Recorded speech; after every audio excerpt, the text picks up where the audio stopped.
Good morning बच्चों। आज हम कक्षा छठवीं के साथ है विज्ञान का पहला अध्याय लेने वाले हैं। हमारी पृथ्वी। इससे पहले जोर से हंसी करेंगे। हा हा हा। चलिए आगे बढ़ते हैं। अध्याय 1 है हमारी पृथ्वी। तो सबसे पहले सवाल ये आता है कि हम कहाँ रहते हैं। तो जवाब क्या रहेगा? हाँ बिल्कुल सही, पृथ्वी में। कहाँ रहते हैं हम लोग? पृथ्वी पे। दूसरा सवाल ये है कि पृथ्वी पर क्या क्या है। अगर हम पृथ्वी की बात करें तो पृथ्वी एक ग्रह है, ये हम सभी जानते हैं। तो ये पृथ्वी में क्या क्या चीज़ें हैं? तो पृथ्वी में दो प्रकार की चीज़ें हैं मुख्यतः। तो पहला है सजीव और दूसरा है निर्जीव। सजीव के रूप में क्या क्या चीज़ें पाई जाती है? तो सजीव में हम लोग भी शामिल है, मनुष्य है, ठीक है। पक्षी का मतलब आप जानते हो, जितनी भी चिड़िया हैं ये सारे शामिल है इसमें। पशु में जितने भी जानवर हैं, आपके पालतू जानवर और जंगल में रहने वाले जानवर, ये सारे के सारे पशु में सम्मिलित है। उसी प्रकार से छोटे छोटे जो जीव हैं, यहाँ तक कि कीड़े मकोड़े हैं, और उसी प्रकार से अभी जो चल रहा है ना, वायरस है ना, बैक्टीरिया है, ये ठीक है, ये सारे क्या क्या कहलाते हैं? सूक्ष्म जीव कहलाते हैं। तो सारे क्या है? ये सजीव है ना। उसी प्रकार से काई है, और कवक है ना, जिसको आप फफूंद भी कहते हो, जो बारिश के दिनों में जो है सर्दी से सफ़ेद सफ़ेद जैसे दिखता है, वो कवक है, ठीक है। तो इस प्रकार से ये सजीव है। दूसरा है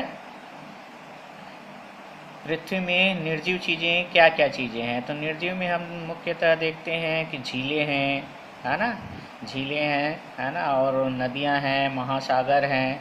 ये सब पानी के स्रोत हैं, है ना, अर्थात जल इसमें पाया जाता है। तो जल भी एक निर्जीव है, निर्जीव पदार्थ है। पहाड़, ठीक है, बड़ी बड़ी ऊंची ऊंची पत्थरों से बनी हुई चीज़ें क्या कहलाती है? पहाड़ कहलाती है। उसी प्रकार से मरुस्थल है। मरुस्थल मतलब रेगिस्तान, जहाँ चारों ओर रेत ही रेत पाया जाता है, ऐसी जगहों को हम क्या बोलते हैं? मरुस्थल कहते हैं। मैदान, तो समतल मैदान जो रहता है, तो हम देखते हैं कि जहाँ पर पूरा का पूरा कुछ रहता नहीं है, बहुत दूर दूर तक पूरा केवल भूमि रहता है, उसमें कोई पेड़ पौधे नहीं उगे रहता, ऐसे क्या बोलते हैं? मैदान कहते हैं, ठीक है। तो इस प्रकार से हमारी पृथ्वी में सूक्ष्म जीव भी हैं, पशु है, पक्षी है, मनुष्य है, झीलें हैं, पहाड़ हैं, महासागर हैं, मरुस्थल हैं, मैदान हैं, नदियां हैं। तो ये सारे चीज़ें जो है पृथ्वी में पाई जाती है। अब हम ये देखते हैं कि पृथ्वी की संरचना कैसी। संरचना से तात्पर्य है कि पृथ्वी वास्तव में कैसी दिखाई पड़ती है, वो किससे बनती है, ठीक है। अगर हम देखने पे जाएं तो पृथ्वी कैसी है? हाँ, गोल है। कैसे है? गोल है, ठीक, बहुत अच्छा जवाब। अब इसमें ये देखते हैं कि पृथ्वी एक गोल है, तो हम कैसे जानें कि पृथ्वी गोल है? तो इसके लिए क्या करना पड़ेगा भाई, है ना। तो पृथ्वी गोल है, इसको जानने के लिए, समझने के लिए हमको पृथ्वी की क्या देखनी पड़ेगी? संरचना देखनी पड़ेगी, ठीक है। सबसे पहले हम देखते हैं, अगर हम पृथ्वी से आगे जाएं, ठीक, पृथ्वी से आगे वायुमंडल, और वह पृथ्वी के वायुमंडल से फिर आगे जाएं, तो क्या मिलता है हमको? अंतरिक्ष, ठीक है। तो अंतरिक्ष में हम क्या करते हैं? जाते हैं। जाने की क्रिया को क्या बोलते हैं? यात्रा करना, ठीक है। तो पृथ्वी से निकल करके हमको अंतरिक्ष तक जाना है, तो क्या बस से जा सकते हैं, ट्रक से जा सकते हैं, हवाई जहाज़ से जा सकते हैं, हेलीकॉप्टर से जा सकते हैं, या अन्य चीज़ों का उपयोग करना पड़ेगा, ठीक है। तो बस, ट्रक आदि तो कहाँ चलती है? नीचे चलती है। हवाई जहाज़ और हेलीकॉप्टर ये ऊपर चलती है, ठीक है। तो ये निश्चित दूरी में तय की जा सकती है इससे, है ना। तो उसके बाद आता है रॉकेट, ठीक है। आपने देखा होगा कि ऊपर क्या रहता है? रॉकेट, ठीक है। तो रॉकेट की सहायता से हम क्या करते हैं? ठीक है, पृथ्वी के वायुमंडल से ऊपर जाते हैं, और उसके बाद कहाँ जाते हैं? अंतरिक्ष यान की सहायता से आगे चले जाते हैं, ठीक है।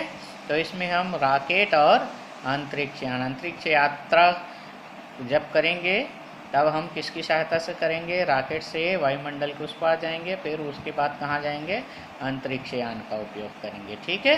अब सवाल ये उठता है कि हम हेलीकॉप्टर और हवाई जहाज़ से क्यों नहीं जा सकते, क्योंकि इसकी शक्ति उतनी नहीं होती। अब शक्ति से तात्पर्य क्या है कि पृथ्वी के पास जो है गुरुत्वाकर्षण शक्ति होती है। गुरुत्वाकर्षण शक्ति मतलब एक वस्तु जो है दूसरी वस्तु क्या करता है, खींचता है। ठीक इसी प्रकार से एक ग्रह दूसरे ग्रह को क्या करता है, अपनी ओर खींचता है। तो पृथ्वी के वायुमंडल से जैसे पृथ्वी बाहर हम निकलना चाहेंगे तो हम निकल नहीं पाएंगे, क्योंकि हमको इस गुरुत्वाकर्षण शक्ति से आगे का वेग जो है शक्ति लगाना पड़ेगा। ठीक है। इस वेग को हम क्या कहते हैं, पलायन वेग कहते हैं। ठीक है। आगे जा कर के अन्य कक्षाओं में पलायन वेग के बारे में अच्छे से आप पढ़ेंगे। ठीक।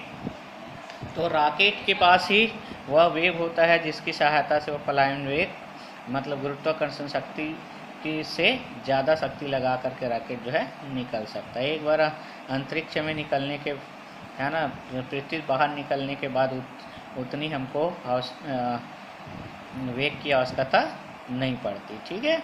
तो ये है हमारा अंतरिक्ष यान। तो ये देखने पर अब अंतरिक्ष में जाकर के क्या करते हैं, अंतरिक्ष यात्रियों ने फ़ोटो खींचा है, तब फ़ोटो खींचने से ही पता चलता है कि पृथ्वी कैसी है, गेंद के समान गोल है। लेकिन आपने देखा होगा कि गेंद अंदर से कैसी होती है, खोखली होती है। लेकिन हमारी पृथ्वी जो है वास्तव में ऐसी है क्या, नहीं है। पृथ्वी गेंद के समान तो है, गोल है, लेकिन अंदर से खोखली नहीं है। कैसी है, ठोस है। ठीक है। अगर हम पृथ्वी की सतह के बारे में, सतह मतलब निचला स्तर, निचले स्तर के बारे में देखें तो ना ही ये समतल है ना ही चिकनी है। ठीक है। तो कैसी है, तो इसमें कई जगह बहुत ऊंचा स्थान है। ठीक है। तो ऊंचे स्थान को हम क्या बोलते हैं, पहाड़ कहते हैं। उसी प्रकार से कहीं कहीं पर एकदम नीचा है। ठीक है। तो ये नीचे वाले स्थान को हम क्या कहते हैं, घाटी। तो आपने कई पहाड़ों के नाम सुने होंगे, है ना। तो हमारे आसपास कौन कौन से पहाड़ हैं हमारे धमतरी ज़िला में, हाँ ठीक है, ठीक।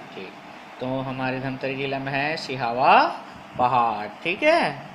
तो इस तरीके से उसी प्रकार से घाटी है। तो घाटी में हमारे छत्तीसगढ़ में जो घाटी है कांगेर घाटी, है ना, कांगेर घाटी जो हम सुकमा के पास है ना, सुकमा वाले में जाते हैं, तीरथगढ़ जलप्रपात, तो उस साइड में है। ठीक है। तो इस तरीके से कहीं कहीं पे एकदम घाटियाँ हैं और कहीं कहीं पे एकदम ऊंचा और कुछ जगह में समतल है। तो पूरी तरह से ना ही समतल है ना ही चिकनी है। ठीक है। ओके बच्चों, आज के लिए इतना, बाय।